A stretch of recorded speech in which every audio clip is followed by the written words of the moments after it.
A live mais aguardada aqui com o nosso querido Pepe Escobar. Pepe, bem-vindo mais uma vez à TV 247. Tudo bem com você? Sawadee, não é mais Salam Aleikum, agora é Sawadee Cap, porque eu estou no sudeste da Ásia de novo. Pepe, eu estava no oeste da Ásia, estava no centro da Ásia e agora eu estou no sudeste da Ásia de novo. A nossa última live foi em Samarcanda, né, Pepe? Você estava lá diretamente. Meu Deus, olha, todo dia o que eu estou fazendo aqui?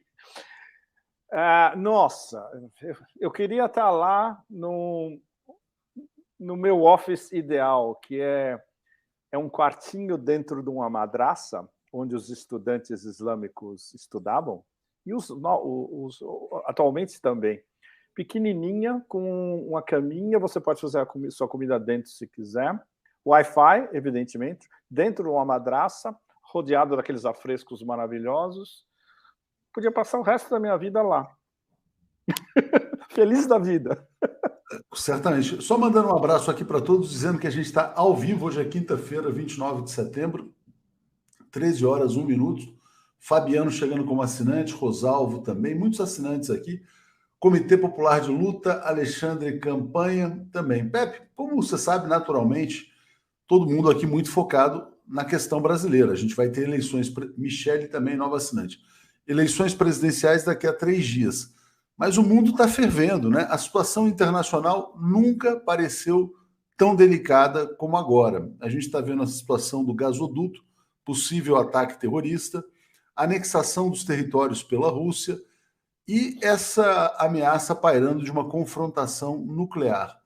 Por onde a gente começa, Pepe? Você quer falar um pouco sobre o Brasil? Quer começar pelo gasoduto? O que você acha que é o tema mais central hoje? Bom, o meu cérebro só existe uma coisa há mais de 48 horas, Nord Stream.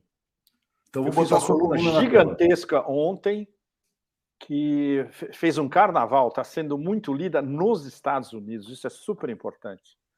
E eu acabei o follow-up da coluna há 1 hora atrás, ela deve sair agora na minha madrugada, noite em Beirute. Ela vai sair em Beirute, mas então daqui acho que umas 2 horas, enquanto a gente está conversando, talvez. Então, é a única coisa que eu faço há mais de 48 horas, porque é a coisa mais importante que está acontecendo, não só nesse intervalo, mas esse é um ponto de inflexão tóxico e muito barra pesada que praticamente ninguém estava esperando. É o que eu chamei de pipeline terror, terrorismo de gasoduto, terrorismo de oleoduto, né? É muito, muito sério, porque ele está incluído em algo que eu defini algumas semanas atrás como a guerra dos corredores econômicos. Mas ninguém iria esperar que, em vez de você ter um ataque, por exemplo, a um braço das rotas da seda na China, no Xinjiang, por exemplo, ou Power of Siberia, ou um gasoduto ou um oleoduto no Paquistão, por exemplo, ou na Ásia Central, foi acontecer justamente na Europa. Ninguém esperava algo assim. É brutal como game changer. Então, bom, a gente está até a cabeça há 48 horas examinando não só as repercussões possíveis, mas o famoso cui bono, né? Quem se aproveita dessa história? Para quem... Bom, isso é mais do que óbvio, né? Todo mundo sabe. O problema é a metodologia. Como eles fizeram? Essa coluna, Pepe, que está publicada, ela é muito boa, ela é muito interessante. Você conta toda a história. A Patrícia Zimbres, ela traduziu, na verdade, em tempo recorde. Ela traduziu em tempo recorde, né? Já está publicada. Eu vou colocar aqui o link. E você conta bem o episódio em que a Maria Zakharova, né, quando ela fala em suspeita terrorista, depois de uma declaração de um polonês casado com uma americana, ou de uma polonesa casada, não, é um polonês casado com uma americana. Ele é ex-ministro, ele foi ex-ministro da Defesa polonês, o Sikorski. Ele agradece aos Estados Unidos, na verdade. Né? Ele é casado com uma das mais tóxicas russófobas do eixo Washington-Nova York, a Anne Applebaum, que entre Washington e Nova York os think tanks acham o máximo. E eles dão 20 páginas para ela fazer ensaio na Foreign Affairs, etc. É um imbecil completo. Mas como ela é russófoba, ultra pesada, e se acha especialista em história russa, ela tem todo o espaço do planeta.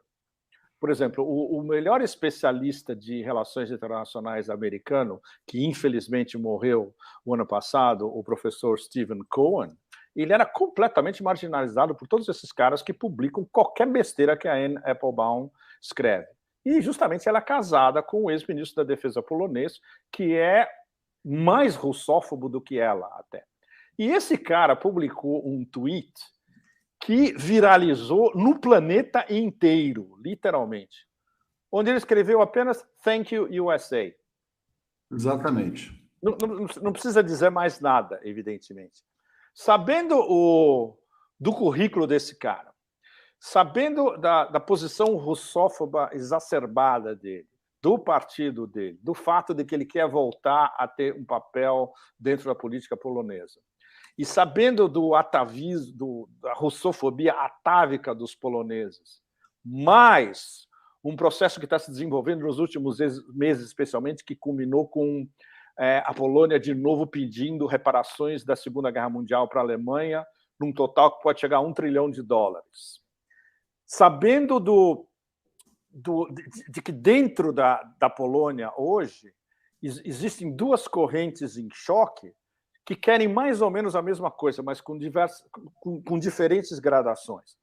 Uma delas é incorporar o oeste da Ucrânia, a ex-Galícia, à Polônia. Na cabeça deles é simétrico. Se a Rússia pode reincorporar Novorossia, leste, sul, sudeste, por que nós não podemos incorporar o que era nosso, que é basicamente uma boa parte do oeste da Ucrânia? Bom, os húngaros podem dizer a mesma coisa com a Transcarpácia, né, que é o sudoeste da Ucrânia. É uma outra história. Mas os poloneses, por que eles estão na OTAN? Porque eles têm um complexo de inferioridade gigantesco em relação aos alemães e em relação aos russos ao mesmo tempo. E porque eles são germanófobos e russófobos ao mesmo tempo, eles acham que agora eles têm uma janela de oportunidade para juntar tudo isso em benefício deles mesmos. Daí o fato de que a hipótese de trabalho que vários de nós estamos privilegiando, e isso está na minha coluna de hoje, que não saiu ainda, é de que isso foi uma operação basicamente executada pelos poloneses, pela Marinha polonesa, pelas forças especiais, mas com colaboração dos suecos e dos dinamarqueses, porque como é que chama? O ataque a 4, eram 3. Hoje, os suecos descobriram que tem 4 leaks. Os 4 pontos de ataque no Nord Stream 1 e no Nord Stream 2, 2 estão em águas territoriais, perto de águas territoriais suecas, e 2 estão perto de águas territoriais dinamarquesas. Embora os ataques fossem todos em águas internacionais.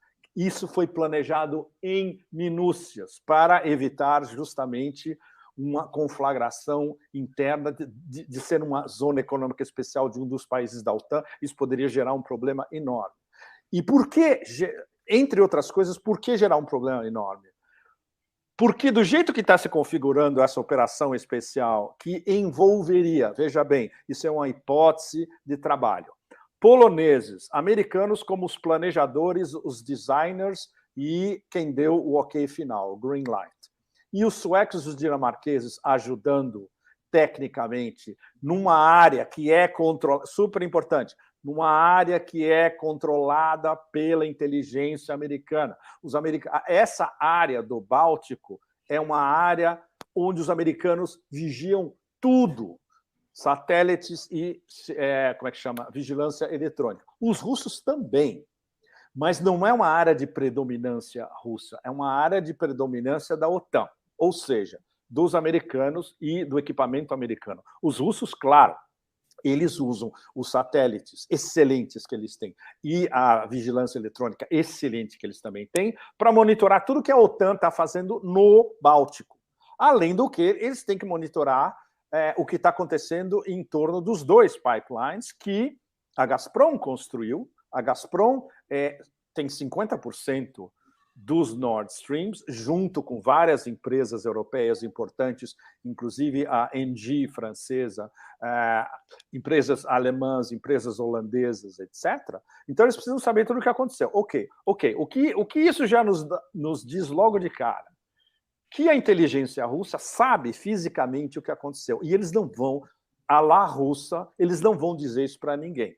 É maravilhoso, eles soltam intimações extremamente sofisticadas em uma frase. Teve uma frase do Ministério das Relações Exteriores, de ontem para hoje, que disse apenas isso. O que aconteceu com o Nord Stream 1 e 2 foi numa área dominada pela segurança americana. Ponto. Não, e essa manchete da TASS agora é muito interessante, Pepe, dizendo o seguinte, quer dizer, que a OTAN fez exercícios nessa região onde aconteceram... Aí você já está... Bom, você já está nos... Eu tenho uma lista tão grande de coisas que aconteceram antes de tudo isso. Eu listei nessa primeira matéria que vocês traduziram, e na que eu escrevi hoje, tem uma lista de tudo que foi observado nos últimos meses. Por exemplo, como é que chama? Um navio de rastreamento e de segurança inglês que estava nessa mesma área um tempão. Helicópteros americanos Sikorsky que estavam sobrevoando essa área há alguns meses e há alguns dias também. Tem uma série. Uma matéria publicada pelo Spiegel completamente maluca. No dia da explosão, a explosão foi no 26 para o 27. Saiu uma matéria no Spiegel em inglês, primeiro no Spiegel alemão, depois no Spiegel inglês, dizendo que a CIA, olha que loucura, a CIA tinha alertado vários governos europeus de que poderia haver um atentado contra o Nord Stream. Olha que interessante. Peraí, só um minuto, super importante. Por que eu estou falando isso agora? Porque isso caracteriza uma atividade típica da CIA, que é criar plausible deniability, como é que chama? Negação plausível. Isso. Ou seja, se a CIA avisou vários governos europeus de que, olha, vai acontecer alguma coisa com o Nord Stream, então isso é uma negação plausível. Então não foram eles. Então não foram eles, exatamente. Só que tem um detalhe importantíssimo, Leonardo. Hoje os dinamarqueses falaram, escuta, a gente não recebeu nada. Os próprios dinamarqueses que poderiam estar envolvidos nessa operação que, comprovando-se a possibilidade dessa hipótese de trabalho, a repercussão desse negócio é um negócio imensamente importante, porque é uma operação intra-OTAN. Ou seja, são quatro membros da OTAN, Estados Unidos, Polônia, Suécia e Dinamarca, promovendo uma operação que ataca outro membro da OTAN, que, não por acaso, é a principal economia europeia. A Alemanha está sob ataque, exatamente. Ou seja... Agora, a Inês, Pepe, só para fechar, você pegou essa matéria do Spiegel, ela dizendo que ela mora na Suécia, está nos assistindo, e os jornais de lá dizem que foi a Rússia. Quer dizer, que mas algo... claro, mas escuta, isso eu acompanho todos os jornais europeus. Ou seja, se você vê um jornal dinamarquês, sueco, francês, italiano dos Agnelli, eles vão falar mesmo. Os ingleses, descaradamente. Não o Financial Times, que é um pouco mais circunspecto, mas Daily Mail, Sun, esses lixos todos ingleses, todos eles é a mesma narrativa. E ninguém vai se perguntar por que fariam isso? E mas isso é a narrativa OTAN. A narrativa OTAN vem dos Estados Unidos, vai para Bruxelas e se espelha e escapa por todo o espaço OTAN. É uma narrativa só. É a narrativa que eles têm sobre tudo que está acontecendo desde o início da operação especial no Donbass. 24 horas, 7, é a mesma narrativa. Não existe possibilidade de bolha, Leonardo, nisso. E agora a narrativa só pode ser uma. É uma false flag russa. do jeito que ela está criando. Os Uma russos para culpar a OTAN, para culpar o Ocidente. Os russos bombardearam o seu próprio gasoduto, seus próprios dois gasodutos, para culpar a OTAN. Que coisa mais além de estúpida do que isso, quando a margem de manobra, como é que chama? A profundidade estratégica extra que a Rússia tem em relação à Europa são justamente os dois gasodutos, e que retratam o fluxo de gás barato no qual a Europa montou o seu desenvolvimento nas últimas décadas, e que agora está a ponto de ser completamente interrompido. Ou seja, isso nos leva a outro tema importantíssimo, que é um subtema dessa história toda. A vitória. Eu queria te perguntar exatamente sobre as consequências. Ele vai parar completamente? Não. Wait. Eu vou chegar lá, Leonardo, só um minuto. A vitória tática parcial, momentânea dos americanos, que é de cortar qualquer tipo de colaboração energética entre a Rússia e a Alemanha. Veja bem, momentânea. Por que eu digo momentânea? Outra coisa que você não vai ler em nenhum lugar da imprensa OTAN.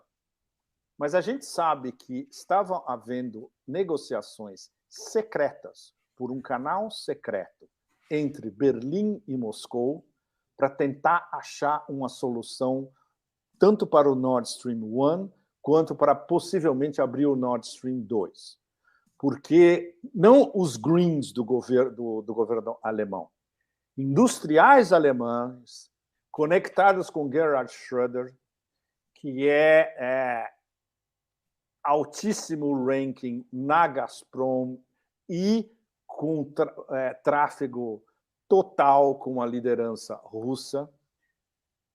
Eles falaram, olha, a gente não pode acreditar, vamos nós tentar achar uma solução, porque a gente sabe que se isso continuar, a indústria alemã vai ser completamente devastada durante esse inverno, fora as consequências socioeconômicas para os business e para a população.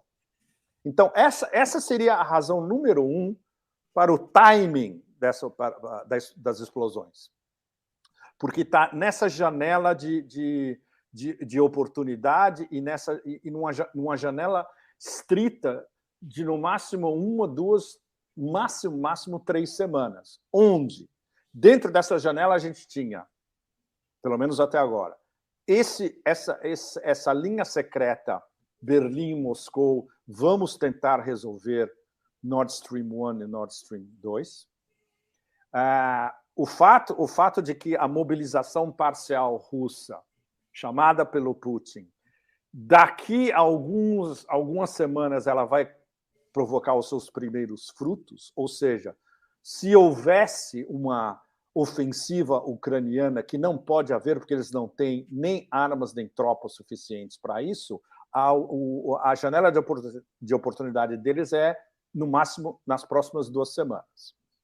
O fato de que amanhã, sexta, vai ter um discurso importantíssimo do Putin, onde basicamente ele vai dizer que as 4 baby bears, como eu chamo, os 4 ursinhos, DPR, LPR, Kherson e Zaporizhia, vão voltar para a Federação Russa.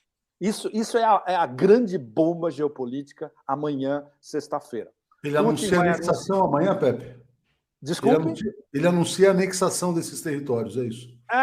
Ele não vai anunciar a anexação, ele vai anunciar que o processo de volta desses 4 territórios à Federação Russa está encaminhado a partir dos resultados que saíram hoje, os resultados finais dos 4 referendos, com votações de 97%, 98%, absolutamente esperada, porque todo mundo nos territórios russófonos, justamente, estavam justamente esperando isso, voltar para a Rússia. Na semana que vem, a Duma referenda tudo isso, as altas instâncias legislativas russas referendam e o Putin assina. Então, isso provavelmente vai acontecer a semana que vem. Então, a volta oficial de todas elas, assinada pelo presidente da República, vai acontecer a semana que vem. Amanhã ele vai anunciar que isso já está acontecendo, que é uma questão de apenas alguns dias. Então, isso, do ponto de vista de um golpe psicológico no Ocidente coletivo, na OTAN e nos americanos, é de uma brutalidade extraordinária. Isso demonstra, que os objetivos da operação especial estão sendo cumpridos, ainda que não todas essas áreas tenham sido liberadas, ou seja, a guerra continua em várias delas, né? Mas que elas essa parte substancial de Novorossia está voltando para a Rússia. A mobilização parcial significa que com 300 convocados reservistas a mais, não gente que você vai numa escola e agora você vai para o exército, não é isso. Reservistas com experiência de combate que vão ser retreinados e vão para o front, não na linha de frente do front, a partir do novembro, dezembro, digamos, mas eles vão ficar mais na retaguarda e tropas russas em rotação é que vão entrar nas linhas de fronte, que é algo que não estava acontecendo até agora, porque as melhores tropas russas estavam na retaguarda. Eles estavam basicamente olhando até agora.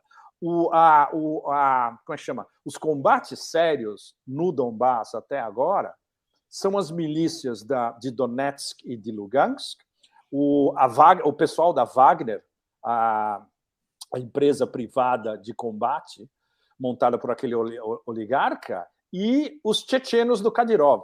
São esses caras que estavam na linha de frente, em choque direto com as forças armadas ucranianas. Essa história toda vai mudar, que foi a lição que os russos aprenderam do que aconteceu em Kherson e em Izium, onde eles foram obrigados a recuar e ceder um território que não tem nenhum valor estratégico, mas, de qualquer maneira, eles foram obrigados a recuar. Ou seja, isso foi, taticamente e momentaneamente, foi digamos, uma pequena derrota, mas eles estavam já pensando no longo termo. Por exemplo, só para dar um exemplo para vocês, super importante, por que eles recuaram em territórios em Kherson, que era basicamente no meio da estepe, que não tinha valor nenhum? Porque eles queriam proteger as repúblicas, e Kherson e Zaporizhia, durante os referendos. E isso prova que deu certo, porque durante os referendos houve algumas tentativas de interferência e de ataques dos ucranianos, mas não deu praticamente nada, porque as 4 regiões estavam muito bem protegidas, protegendo as pessoas que estavam votando. Ou seja, é a famosa tática russa de eles avançam, param, dão um tempo, se seguram um lugar, depois se retraem, porque eles já estão pensando no desdobramento. É guerra como jogo de xadrez. E é uma coisa que é incompreensível para o exército americano, que é um negócio basicamente de série de Hollywood. Não é assim que funciona a guerra. Guerra é você tem que calcular movimentos do adversário, prever movimentos do adversário e induzir o adversário a seguir os movimentos que você quer que foi exatamente o que os russos fizeram nessa retirada. Eles tiraram os ucranianos que estavam entrincheirados, os ucranianos saíram no meio da estepe e a artilharia russa pesada massacrou esses caras, mas de uma maneira absurda. As perdas, quando você vê os números das perdas, mas é um negócio brutal. O Pepe, duas questões. O único jeito é o jeito de você tirar os esquilos desculpe pelos esquilos, de tirar, seja quem for, da toca. Pepe, duas questões relacionadas ao que você está falando agora. Uma era sobre Odessa e outra sobre por que não todo o sul da Ucrânia, né? Você falou dessa bom, isso é o longo, Leonardo, isso é o longo prazo. Então, resumindo a sua pergunta, se a gente está no estágio 2 a 3 da operação militar especial, ela vai agora ser retransformada numa operação antiterrorismo. Isso é super importante. Acabou a operação militar, Special Military Operation, a operação militar especial. Acabou, ela está acabando agora. Um ponto de inflexão fundamental são os referendos. Isso significa que você vai ter 4 novas regiões que fazem parte da Federação Russa. O que isso significa? Que os ataques das Forças Armadas ucranianas, com ou sem neonazis, com ou sem apoio da OTAN, que são ataques todos que são delimitados e, planificados pela OTAN, contra essas 4 regiões, vão ser interpretados diretamente por Moscou como ataques à Federação Russa. Então mudou a lógica virou uma lógica de guerra agora. Vocês vão atacar Kherson? Vocês vão continuar bombardeando civis em Donetsk todo dia? Agora vocês estão atacando a Rússia. E vocês vão pagar por isso. Com então, consequências eventualmente nucleares. Desculpe. Não, diga. Eventualmente com consequências nucleares também, que foi não, bom, isso eu prefiro que a gente fale disso daqui a pouco, mas com muito cuidado.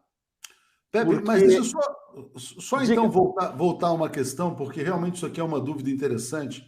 Eu cheguei até a botar uma matéria aqui de que o reparo desse gasoduto pode levar até 6 meses, né? E a Célia está perguntando... Exatamente, é a melhor estimativa que a gente tem já de engenheiros da Gazprom.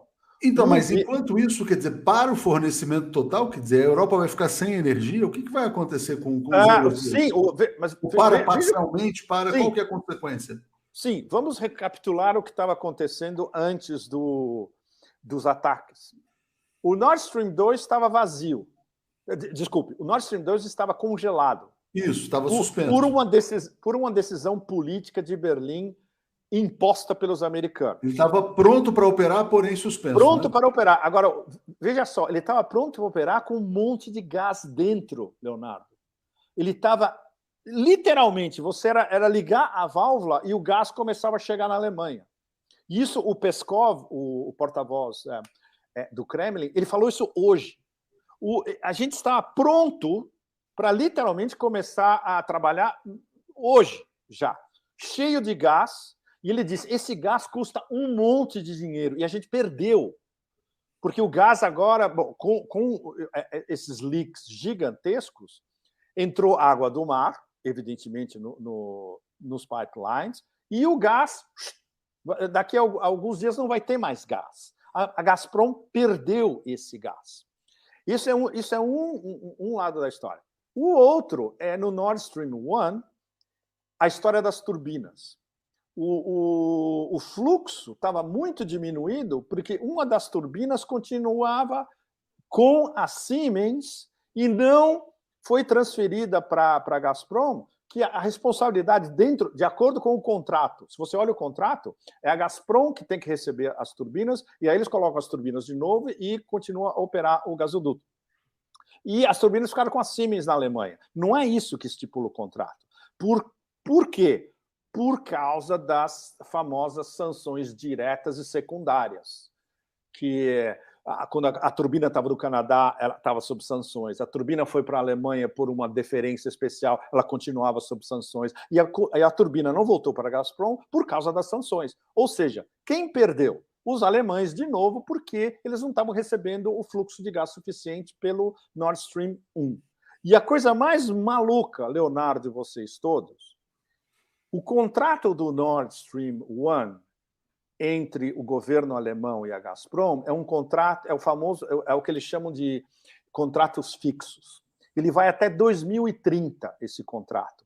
Ele tem um preço espetacular, evidentemente, negociado. Qualquer flutuação de preço no mercado spot não altera o preço negociado, mas tem um detalhe importantíssimo. Mesmo que os alemães não recebam o gás, eles têm que pagar. Então, olha o absurdo. Eles não estão recebendo o gás do Nord Stream 1. Agora o Nord Stream 1 pode demorar pelo menos 6 meses para ser reparado. E eles vão ter que pagar durante esse tempo todo porque está estipulado no contrato. E se eles rompem um contrato, são bilhões de euros. E acima de toda essa história, o problema ainda que é o problema do consórcio tanto do Nord Stream 1 quanto do Nord Stream 2. É um consórcio que envolve várias empresas europeias, alemãs, austríacas, holandesas, francesas, a Engie francesa, etc. Você imagina o que os CEOs e o board deles estão discutindo agora, nesse momento? E agora, quem é que vai nos ressarcir por essa história? E o seguro? E o dinheiro que a gente está perdendo?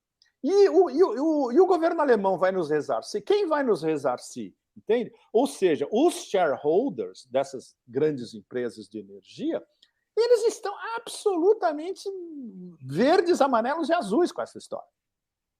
E ninguém sabe o que isso vai render a curto, médio e a longo prazo, em termos de ressarcimento, seguro, como é que chama? Quem vai ficar, quem vai lançar processo em cima de quem, etc.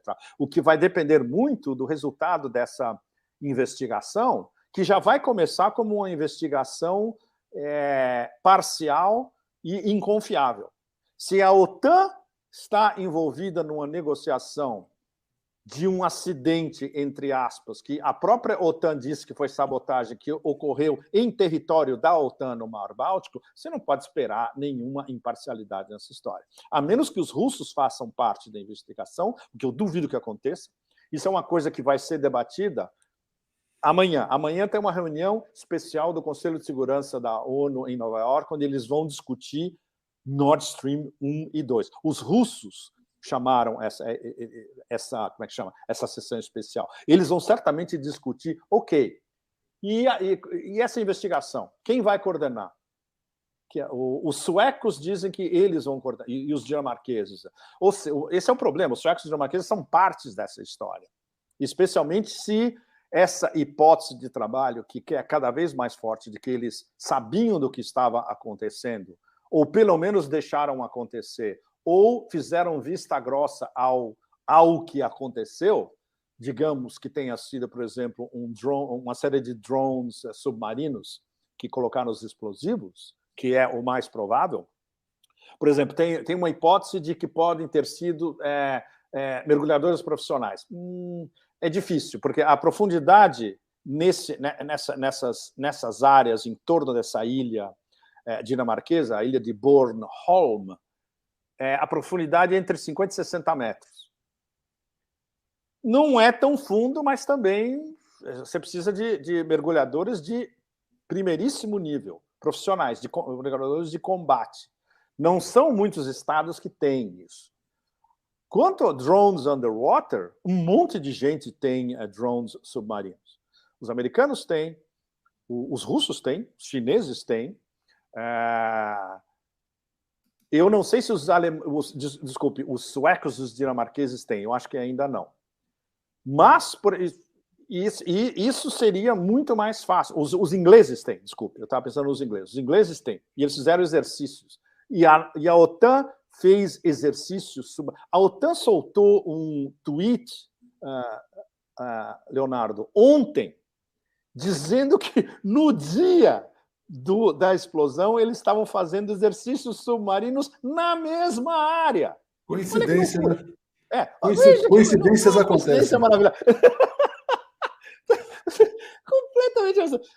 Então, quando a gente vê o intrincamento de todas essas possibilidades e desse fog of war, na verdade, é um fog of war gigantesco.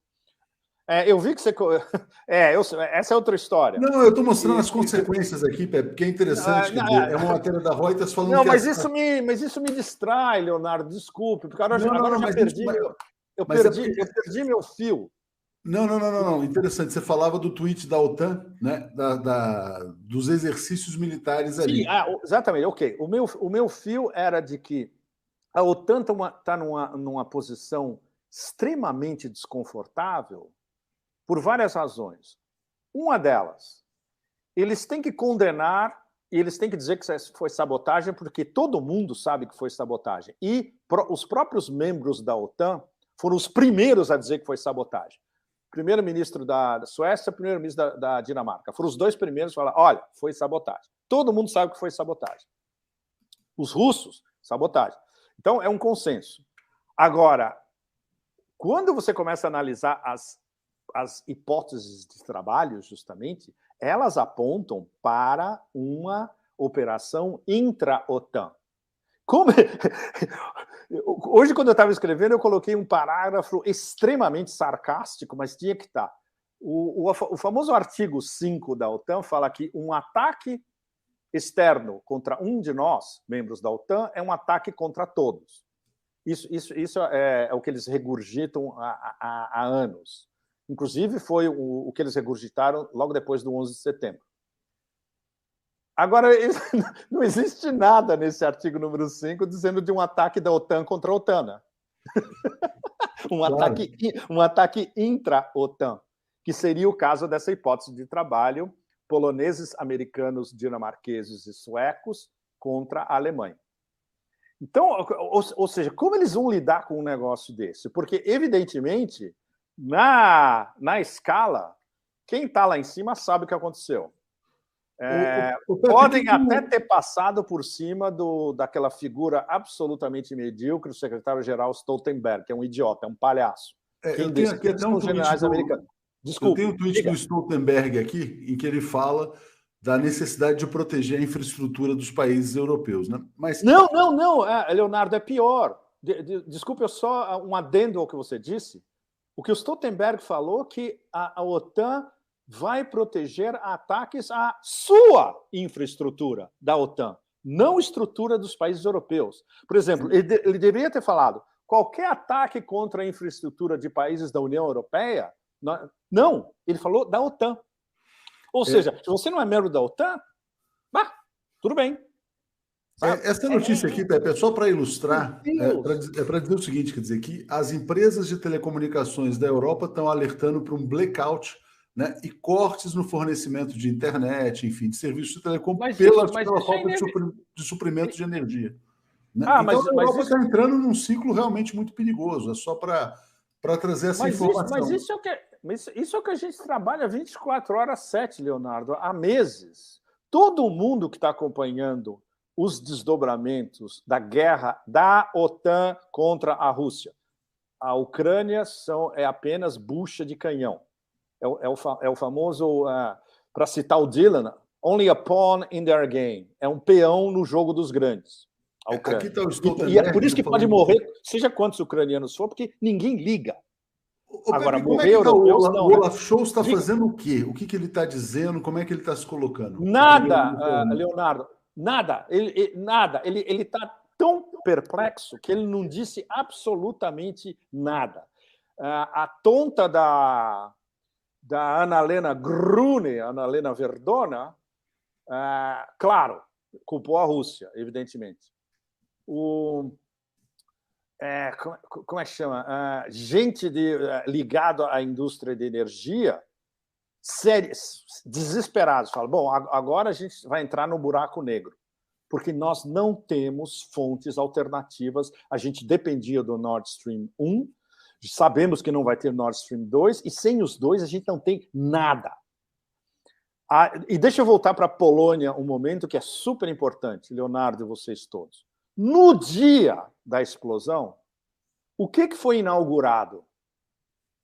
O gasoduto Baltic Pipe. Sabe o que é o gasoduto Baltic Pipe? É um pequeno gasoduto que sai da Noruega e fornece gás para a Polônia, passando pela Dinamarca. Agora, ok, isso resolve alguma coisa para os europeus? Não. Resolve para os poloneses, porque ele vai suprir o mercado polonês. E é um gasoduto pequeno. Se você compara a capacidade máxima, que nem tem, porque eles não têm gás suficiente. A Noruega não tem gás suficiente ainda para suprir esse gasoduto com capacidade máxima. É 10% dos Nord Streams. Ou seja, serve para a Polônia. A Dinamarca, como o trânsito, pega um pouquinho, mas não vai resolver o problema, especialmente da Alemanha. A Alemanha agora está num buraco energético absolutamente inominável há 6 meses atrás, ou mesmo há 3 meses atrás. Eles têm 0 Nord Stream 1 e 2, e eles vão ter 0 do gasoduto que passa pela Ucrânia. Por quê? Porque a Naftogaz ucraniana não está pagando as contas para a Gazprom. O que a Gazprom vai fazer? Vamos suspender o gás indo traficando pela Naftogaz e que vai para a Europa, porque eles não estão nos pagando. Ou seja, a Alemanha vai ficar com zero. O que eles vão fazer? Eles vão esperar que tenha uma procissão de cargueiros de LNG dos Estados Unidos chegando em Hamburgo, por exemplo? Não, porque não tem. Os Estados Unidos não têm capacidade extra para vender, não tem terminais suficientes para acolher, ainda que tivesse essa frota de cargueiros. O que eles... Olha o que aconteceu alguns dias atrás, Leonardo. O Scholz foi para os Emirados Árabes Unidos. Ele queria comprar petróleo e gás. Sabe o que ele conseguiu? Um cargueiro. Um cargueiro. That's it. O que pode substituir essa energia para a Alemanha? É o gás de navio dos Estados Unidos, o famoso não, isso é que liquefeito, ou não tem alternativa? LNG, gás, isso é o que os Estados Unidos vendem para a União Europeia e para os Estados-nação dentro da União Europeia, o que é uma balela absoluta. Primeiro, porque eles não têm esse gás extra para exportar. Segundo, que se eles tivessem e exportassem, o preço ia ser, pelo spot market, justamente ia ser um preço absurdo. Os alemães iriam estar pagando provavelmente de 15 a 20 vezes mais do que eles pagavam pelo contrato que eles tinham a prazo fixo com a Gazprom. Com a Rússia. Com a Rússia, exatamente. Desculpa, só para fechar. Os catares falaram, olha, a gente não tem gás extra para vender para vocês. Por exemplo, os franceses têm ótima relação com o Catar. Os catares falaram para os franceses diretamente, não temos gás extra, não podemos substituir a Rússia, não tem como. A Noruega, o que a Noruega está fazendo? Eles se transformaram no maior fornecedor de gás da Europa nessas últimas semanas, especialmente nesses últimos 2 meses. Eles passaram por cima da Rússia, por razões óbvias, né? Porque muito pouco gás russo está indo. Mas o que a Noruega vende é o máximo da produção deles. Tanto assim que eles não têm nem gás suficiente para a capacidade máxima desse Baltic Pipe, que foi inaugurado no começo da semana, na segunda-feira. A ministra do Meio Ambiente, ela não é confrontada quando surge uma notícia como essa? Quer dizer, que a Alemanha voltou a queimar carvão, usa as fontes mais poluentes. Ela não sabe nem ela não sabe o que falar, né, Leonardo? Não, mas a Alemanha voltou a queimar carvão, quer dizer, na verdade, para tentar sobreviver.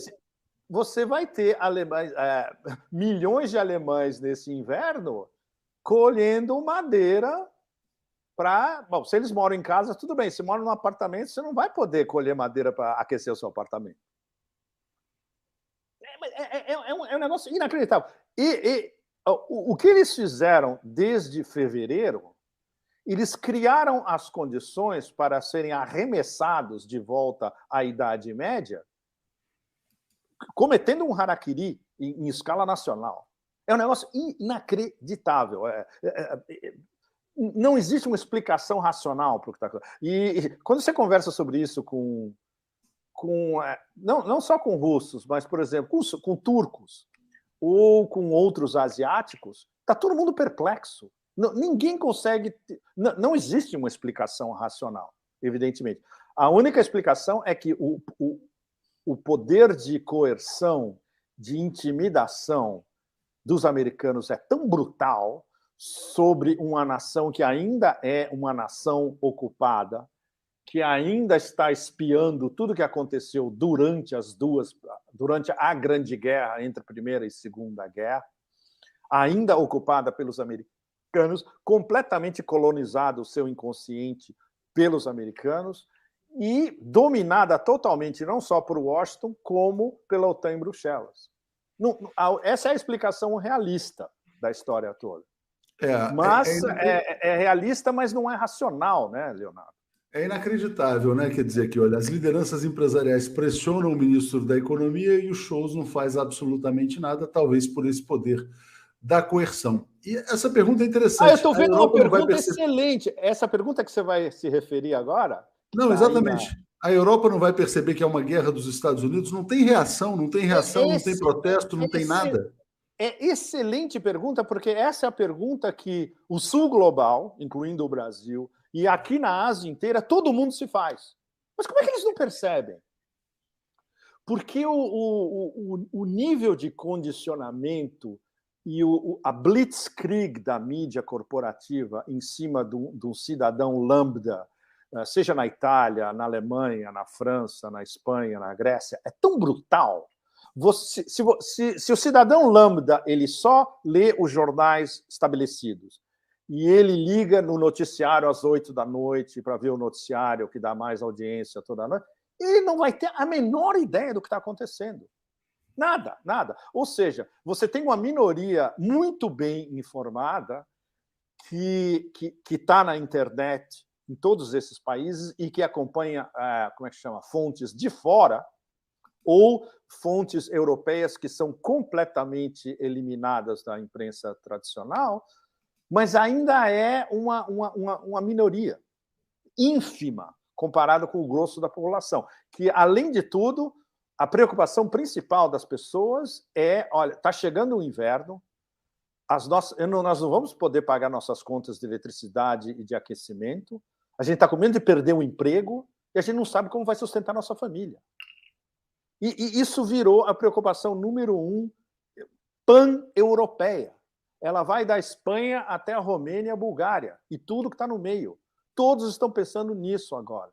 E se acontece um pequeno acidente, você despenca de classe média confortável a um outsider, a um invisível, sabe, aos indianos fora de todo controle. É brutal. Do nosso ponto de vista, como brasileiros, ou do ponto de vista dos turcos, do ponto de vista aqui do sudeste da Ásia, onde existe um certo boom econômico, é incompreensível. A única coisa racional que você falou é o poder de coerção militar. O poder de coerção é absolutamente brutal, Leonardo. É a única explicação plausível.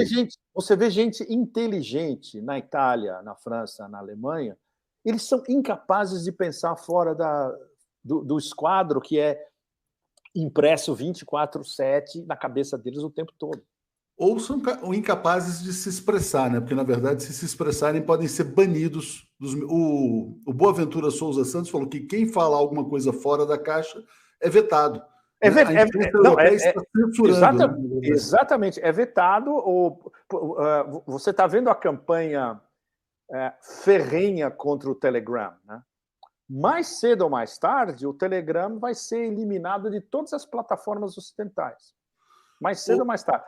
O VK está sobrevivendo, mas o VK comparado com o Facebook, eu acho que o VK deve ter 12 ou 15% da audiência global do Facebook, ainda é muito pequeno. Mas o Telegram tem uma audiência enorme global, especialmente pelo sul global.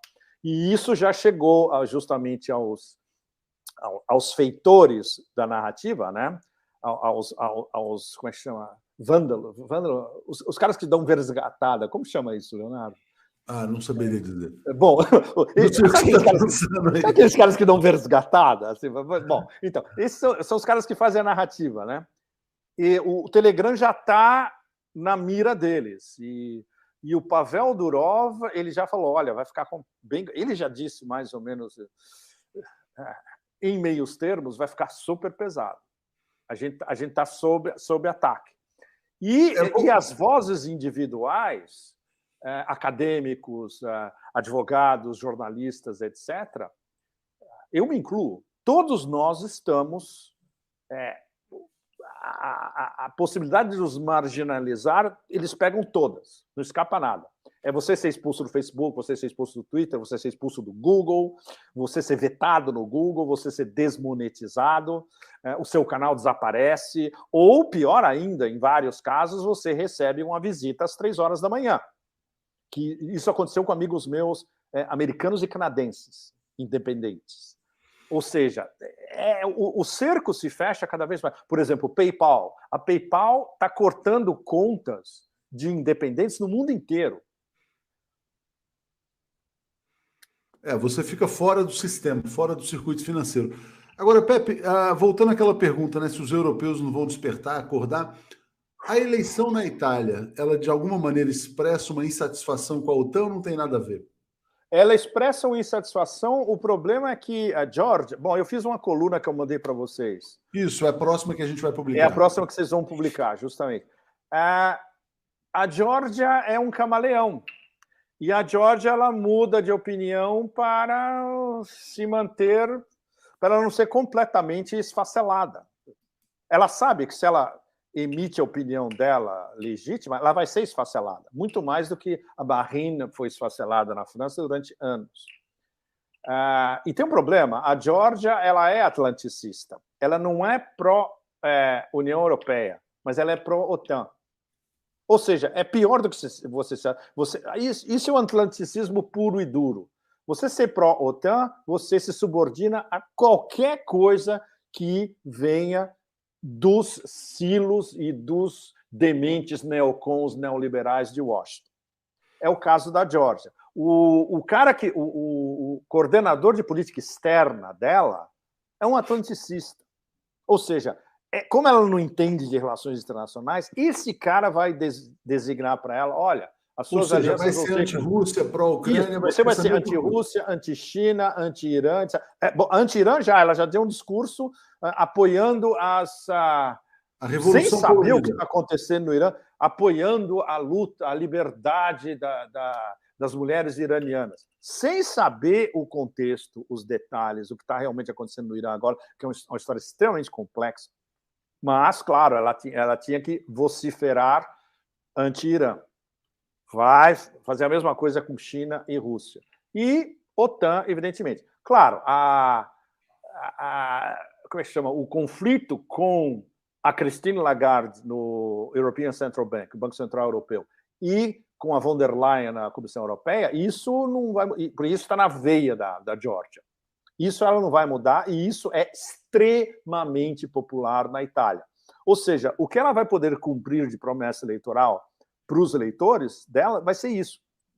Eu vou lutar contra o Banco Central Europeu e eu vou lutar contra a Comissão Europeia em benefício da soberania italiana. E em política externa, esqueça. Na política externa, totalmente alinhada. Porque tem um vídeo dela que viralizou, circulando bastante por aqui, em que ela descasca o Macron, porque o Macron fez uma crítica à Itália, e ela fala da linha de todo o colonialismo francês. Ela acaba com o colonialismo francês. Sim, mas algumas pessoas acharam, essa aqui é anticolonialista, mas não é bem assim. Fez um sucesso, Leonardo, enorme.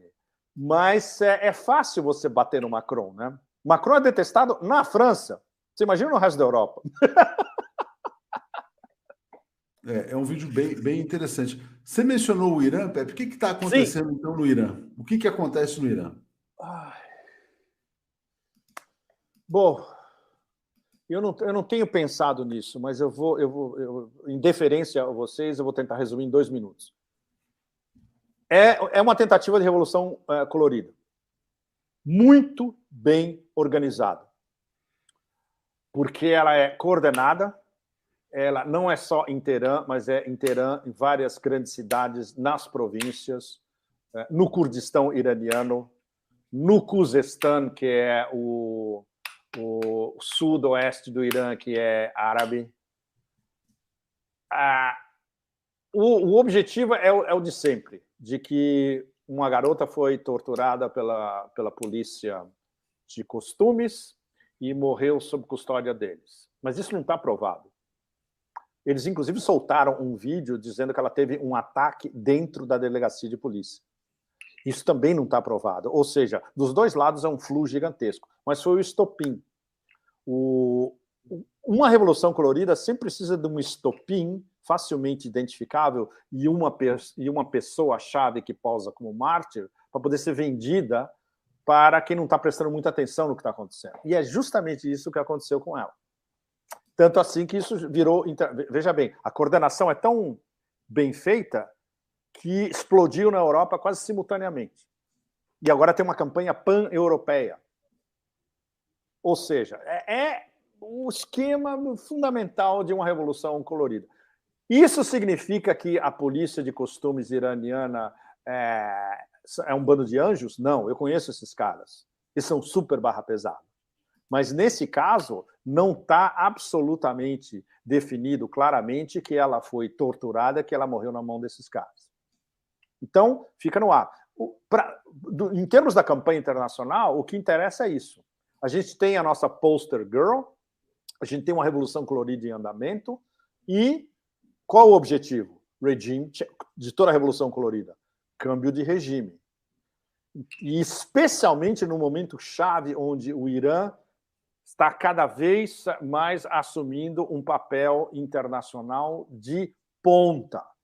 Membro da Organização de Cooperação de Xangai, pode ser eventualmente admitido ao BRICS Plus, a curto ou médio prazo, tem um papel fundamental porque é um aliado, um parceiro estratégico tanto da China quanto da Rússia no processo de integração euroasiática. Está a ponto de, se houver uma resolução do JCPOA, do acordo nuclear, vai ser nos termos deles, e eles já falaram várias vezes, nós só assinamos a volta ao acordo de acordo com os nossos termos.